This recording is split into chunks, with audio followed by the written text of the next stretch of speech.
Okay, cool. So the multimedia theater stuff you were doing, what was that? I picked that up in London and brought it back to Tallahassee and then Chicago a little bit. Okay, we're out here in town. American Theater Company did some in-house workshop stuff with them, and then some Fringe pieces. Okay, cool. Hey there. Fringe is in September, right? Late August. Yeah, I'm not doing one this year, but Yeah. I think I'll be here. Or I'll be in San Francisco. Okay.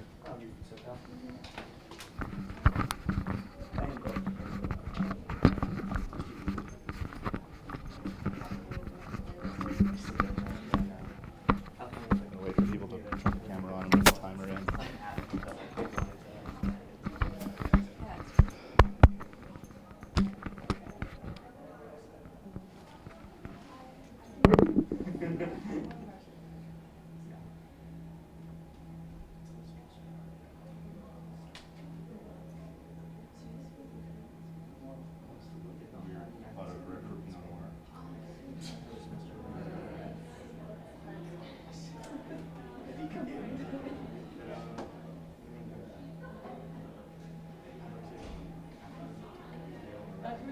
Sorry. Oh, you're kidding.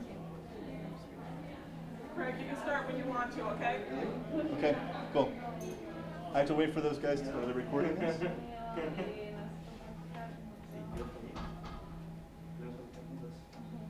Yeah.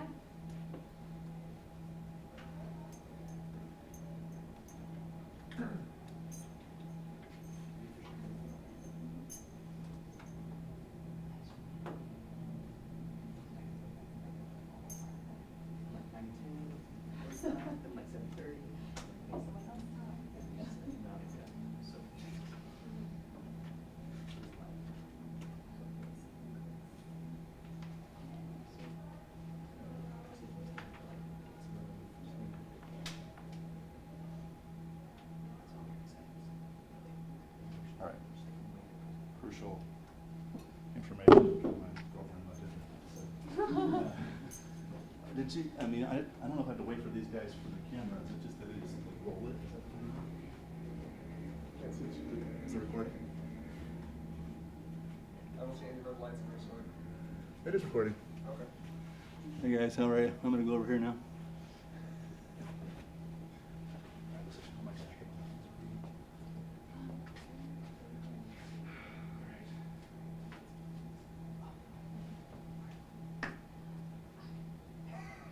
Okay, so welcome to the wonderful world of video documentary and video journalism, video storytelling, whatever you want to call it. I'm Craig Duff. I'm a professor here. This is my 4th year. Oops, I'm supposed to do this. It's my 4th year here at, and I know I feel like a stand-up comic.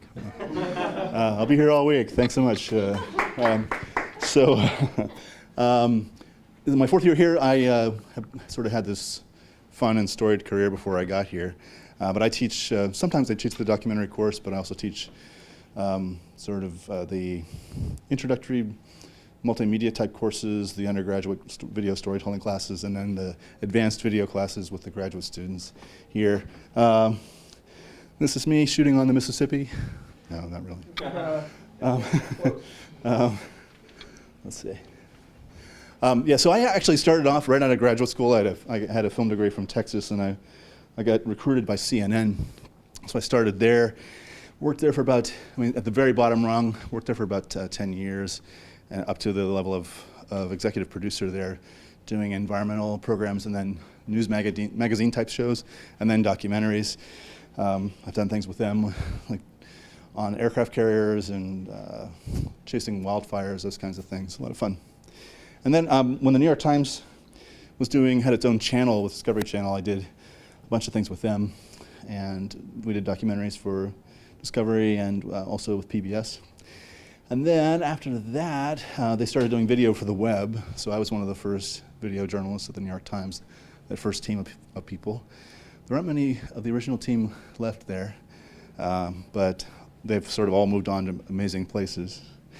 And then I dropped the S and went to Time, where I was I used to say I had an S-ectomy, but people thought that was something different.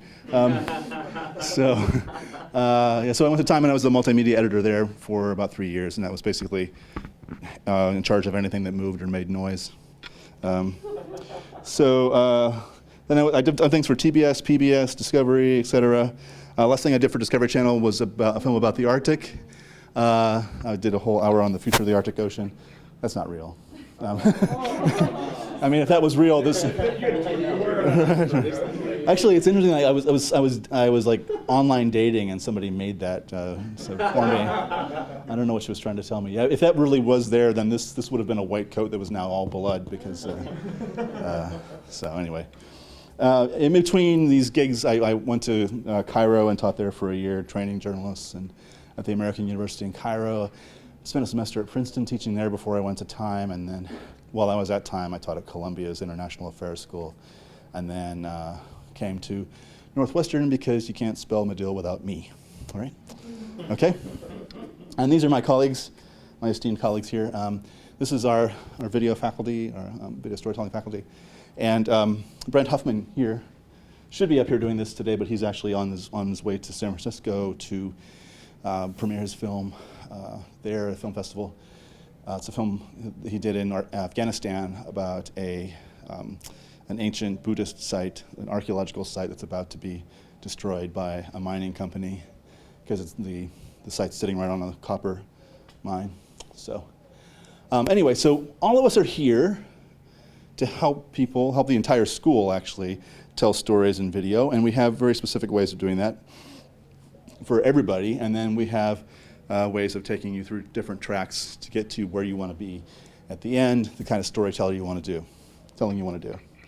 So everyone starts out, except for people who have like years and years of experience in something called methods, which is the first quarter.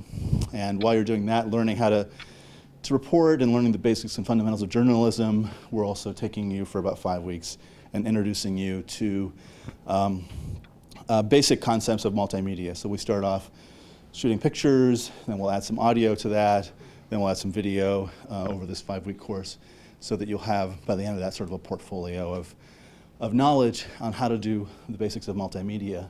Some people really get turned on to video, even though they don't come in here thinking they're going to do video, but they get so excited about it in that first quarter, because it depends on who's teaching it too.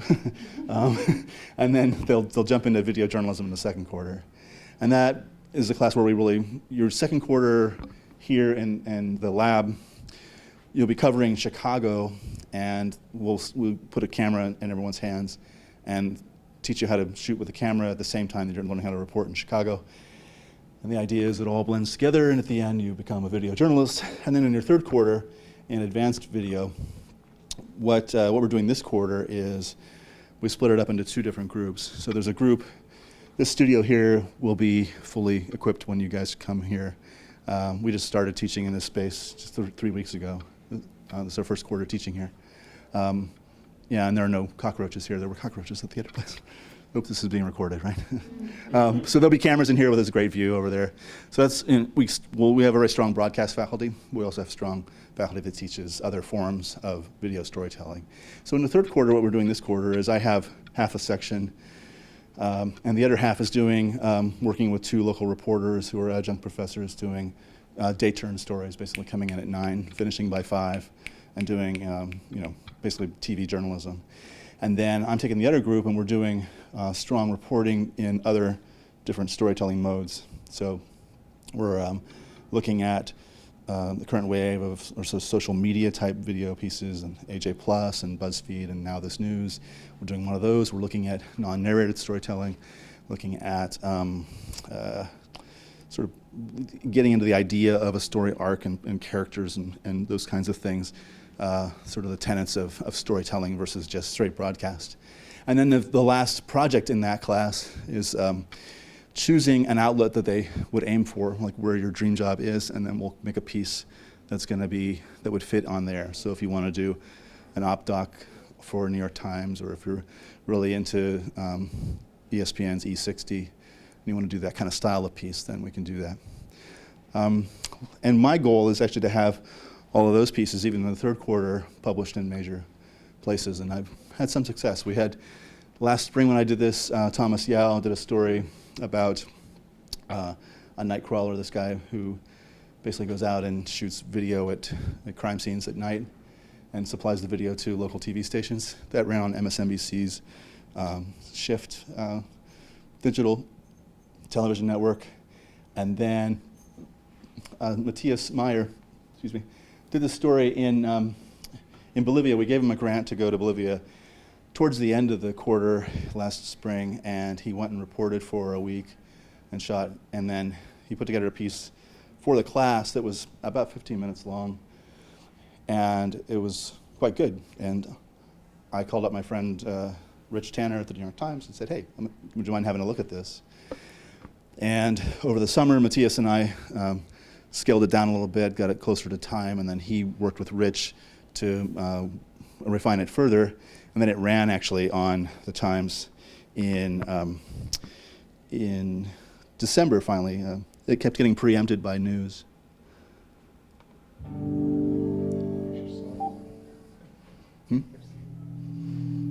Oh, you did saw it? Yeah.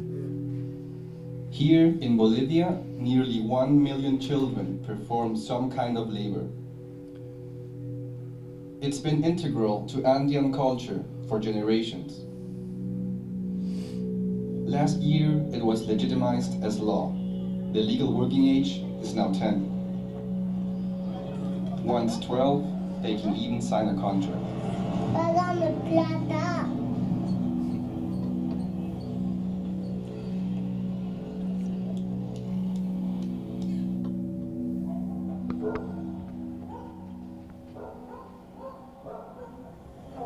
Y eso es lo más importante. ¿El refrigerador? The Lopez Camino family are a full-fledged enterprise. En la mañana lo que sacamos son queques. Queques, tortas, pan botón, cachos rellenos. En la mañana. Fanny and 8 children live and work in this one-bedroom home.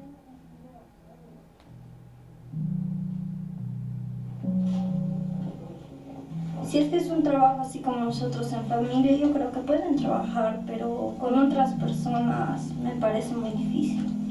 Son muy pocas personas que tratan bien a los niños. Ya, alístense y vayan, papitos. For these children, day is for work. Chocolate es mío. School must wait. Aquí es donde estudiamos después de trabajar, como a las... Entramos como a las 7 en punto. Para nosotros vulnera un convenio importante, ¿no? Y obviamente también en la trayectoria de la lucha por los derechos de la niñez hay para nosotros un paso que no debía darse, ¿no? For many Bolivians, a child's earnings are essential to a family's future.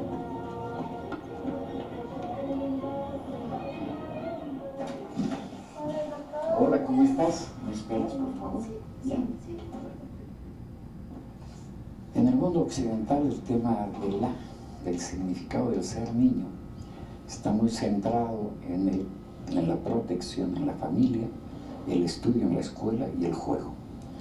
Para nosotros esa es una dimensión hasta romántica. Los niños en... Okay. So that's that one. That's the third quarter. Quite an ambitious piece for the third quarter there, but happily a great home. Then in the fourth quarter, we had the capstone class, which is a documentary course. And it is a 10-week class. I've taught a documentary a couple different places, and I thought the semester was insane. 15 weeks, that's crazy. How can you do a documentary in 15 weeks? And then here I'm going to do it in 10. But we worked it out pretty well that we get good work done in 10 weeks. It's a lot of work, but done really well. This is the last time I taught the class. We had 3 documentaries, of course. One about an entrepreneur whose daughter has microcephaly, which you may have been hearing about this with a small head virus. Her daughter's maybe 17 years old now. So she was developing an app for people to track the progress of their babies based on her experience. Sorry, on her experience and then trying to develop this app and to sell it and all that stuff. And then a couple of folks were at a bar one night and they just shot this documentary about craft brewing. No, they worked very hard on it, but they were around a lot of beer drinkers for a while. And then there was a piece about a young transgender guy going through a transition, and So that was in one quarter. And then we actually, from every year, probably have around a dozen films that are produced here every year between the undergrads and the undergrads and grad documentary courses. They're produced usually in pairs, sometimes in threes. And last summer there were 4 films produced in the MSJ program. 2 of them were in Uganda. One was in Colombia. The Colombia film actually has just been it hasn't been announced officially, so don't tell anybody. But it won the Student Emmy Award for documentary, so they're going to go out to LA in May for that. And then there's 2 films from Uganda, one about child abduction, and this is the rather enigmatic trailer for that film.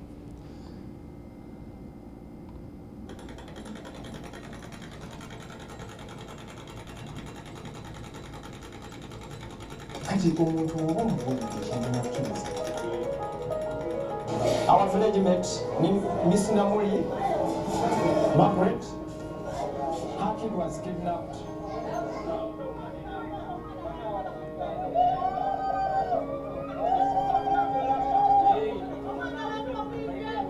Banayo Murakola, Chicha Wagana Maso, Chicha Wanyikira, Nyikiro Kuyiga. Mwenda Kanje, Mwenda Kanje.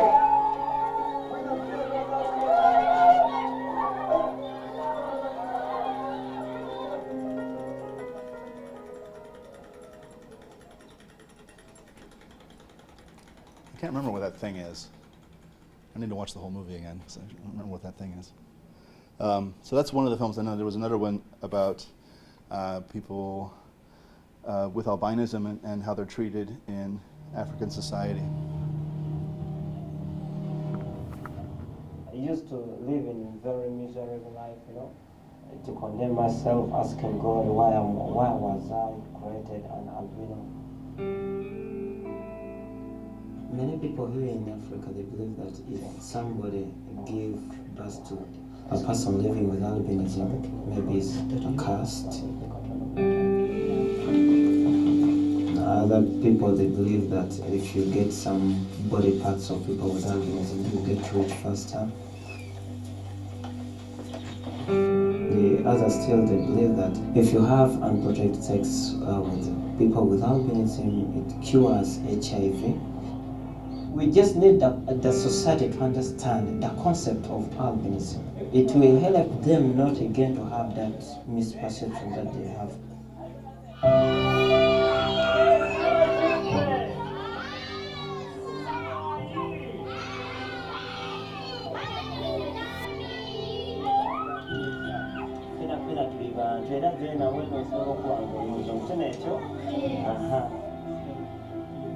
Most people are there looking for us. So that if we sleep with Namagoye, you recover from AIDS. Since when? And who told you that? My last message is to let people out there understand that we people with albinism, we are human beings, we deserve our rights. Treat people with albinism just as we treat others. They deserve dignity, love, and respect. We respect them just as we respect others. Only the color, that means that we are the same people. But only maybe the color is the one different. So, you see, yeah, you see.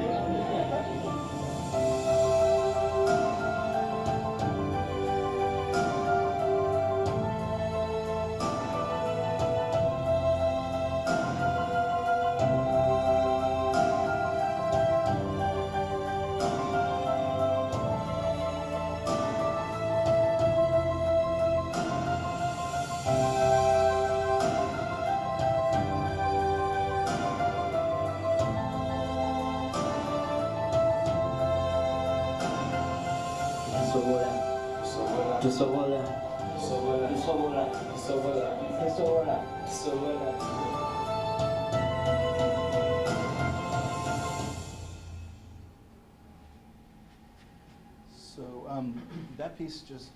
that piece just ran this year on PBS, local PBS.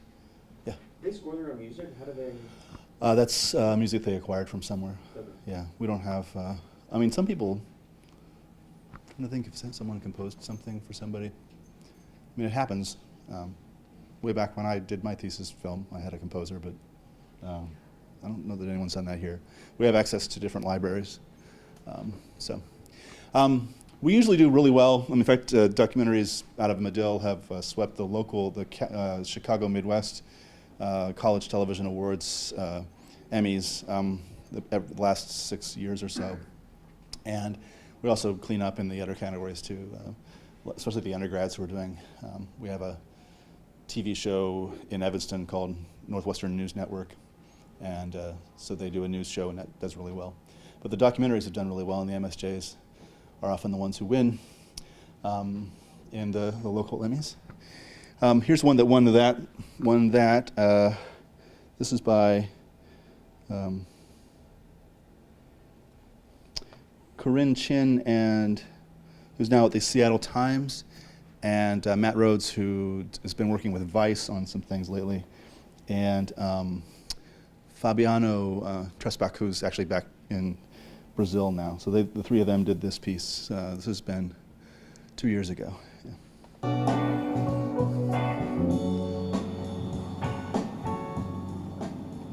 Right now, the community is separated. That's the problem right now.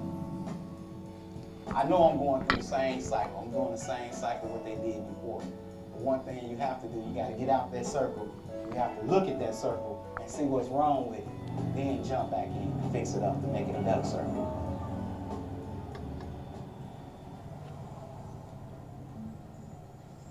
Penn School bred more high-profile gang leaders than probably any community in the city of Chicago. 16th of Lawndale is right down the street, and that's the birthplace of the Vice Lords.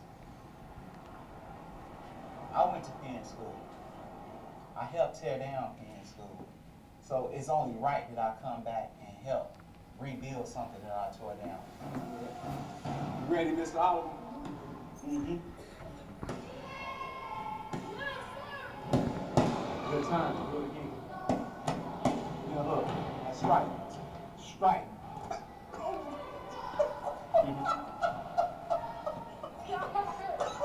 Leave over here, man. I'm trying to aim for the game. Hit my body, man.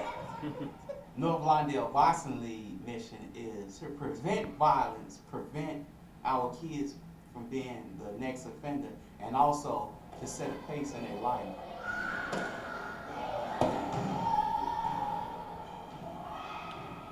This teacher asked me to talk to him today. So I'm finna let him let some frustration off. All right, come on, put your hands up. Let it out. Two rights. Earlier today, Zaquan and his brother had a fight. So the teacher talked to me, he was lashing out and they didn't know how to deal with it. All I ain't gonna pick up the cyber for my teacher. Then if I had that in me, I wouldn't go to school and I did worse than I did today. Okay. Right. Okay, so you get the idea there.